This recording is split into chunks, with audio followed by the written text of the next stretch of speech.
itutuloy natin kung paano natin ginawa ang aircon nito. So let's go. Kaya po na ito, So yan mga kamaster, plinasin natin yung condenser.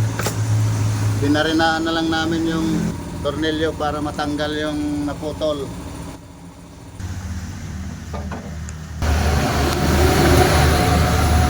Kaya mga kamaster, lalagyan natin ng mantika,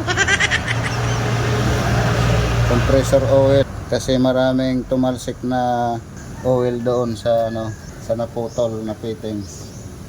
Diretso na yan sa compressor, yung mantika.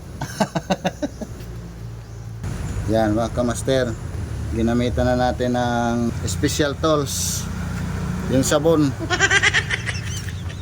Kita natin na wala nang bumubula, so pwede nang karga ng preyon yan.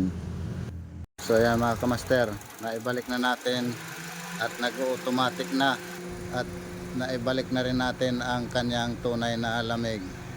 So ayan mga kamaster, super lamig na yan. So please follow and subscribe my channel. Thank you for watching.